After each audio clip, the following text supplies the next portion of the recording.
तो चाय पीने की आदत है सुबह उठते ही, बहुत लोगों को होगी, इसका नुकसान बताएं। देखिए मैं एक ही मिनट में आपको बताना चाहता हूं कि चाय जो आप बनाते हैं उसमें चाय से ज्यादा नुकसान है चीनी। ये जो शुगर है ना, चीनी, इसका चाय के साथ कोई मेल नहीं है। अगर आप चाय पी रहे हैं, वैसे तो मत पिए क्योंकि आपकी तासीर के अनुकूल नहीं है। चाय के जो केमिकल है ना, भारत के लिए उपयोगी नहीं है, भारत में रहने वाले लोगों के लिए। यूरोप और अमेरिका के लिए बहुत अच्छी है यही चाय, हमारे लिए वो जहर है। कॉफी तो और भी ज्यादा, गर्म देशों में चाय कॉफी अच्छी नहीं है। फिर भी अगर आप पी रहे हैं, आप मानते हैं कि खराब है लेकिन क्या करें, आदत से मजबूर है, तो मैं एक तरीका बता देता हूं। वो तरीका यह है कि चीनी की जगह गुड़ की चाय पी लीजिए। क्यों पी लीजिए वो समझिए। गुड़ जो है ना क्षारीय है और चीनी है ना अम्लीय है। चीनी जब डिसइंटीग्रेट होती है तो उसके जो अंतिम परिणाम है वो एक एसिड के रूप में ही है, और गुड़ जब डिसइंटीग्रेट होता है तो उसका अंतिम परिणाम है वो क्षार के रूप में है। आपके पेट में अम्ल वैसे ही बहुत है और सुबह सुबह तो ज्यादा ही होता है, और उस समय अम्ल वाली चाय और पिए जो चीनी मिलाई हुई है तो ये एसिडिटी ही बढ़ाएगी आपकी। तो बेहतर है कि आप चाय पिए तो गुड़ वाली पिए। अब गुड़ वाली चाय पिएंगे तो दूध नहीं डाल सकते उसमें, क्योंकि दूध फट जाएगा गुड़ से, क्योंकि दूध और गुड़ की दोस्ती नहीं है। तो फिर बिना दूध की चाय पिए। तो आप काली चाय पिए, गुड़ डाल के पिए। और मेरी छोटी सी एक बात अगर मान लें कि अगर काली चाय गुड़ डालकर आप पी रहे हैं तो थोड़ा सा नींबू का रस डालें तो न्यूट्रलाइज होगी ये। नींबू का रस एसिडिक है, गुड़ जो है ना क्षारीय है, तो गुड़ मिलाई हुई चाय को अगर न्यूट्रल करना है तो थोड़ा नींबू डालकर नींबू की चाय पिए। ठीक है, ऐसा कर। लेकिन इसको पीने से पहले पानी जरूर पिए, वो नियम ना भूलें जी।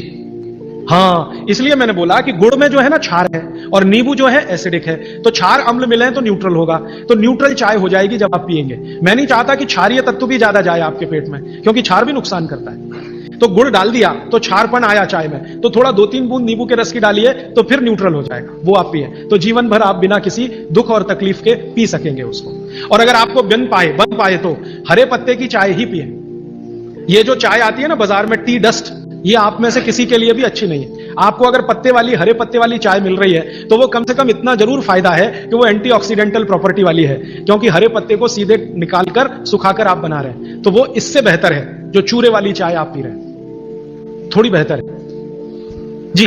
कई देशों में हमने देखा है कि भोजन लेते समय वज्रासन में बैठ के भोजन लेते हैं।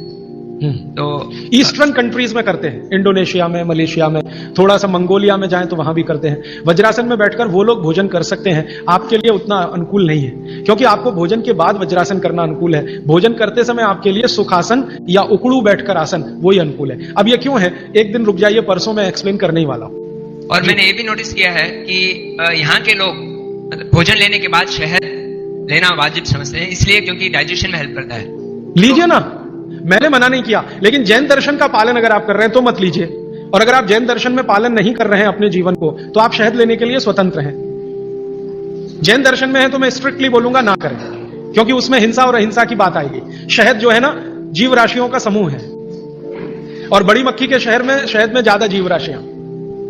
पानी कितना लेना चाहिए ये सबके लिए अलग अलग है, तो इसका सूत्र बता देता हूं। हर व्यक्ति को कितना पानी पीना चाहिए, आप अपना वजन करिए। वजन अगर 60 किलो वजन है तो 10 से भाग दीजिए, इसमें तो 6 आएगा, और 2 घटा दीजिए, तो आप 24 घंटे में 4 लीटर पानी पी सकते हैं। अगर 70 किलो वजन है तो 10 से भाग दीजिए, 7 आएगा, 2 घटा दीजिए, तो 5 लीटर पूरे 24 घंटे में पानी पी सकते हैं। किसी का वजन 40 किलो है, 10 से भाग दीजिए, 4 आएगा, 2 घटा दीजिए, 2 लीटर पानी पूरे दिन में पी सकते हैं। हर व्यक्ति अपने वजन के हिसाब से पानी तय कर ले, जितना वजन 10 का भाग और 2 घटाना।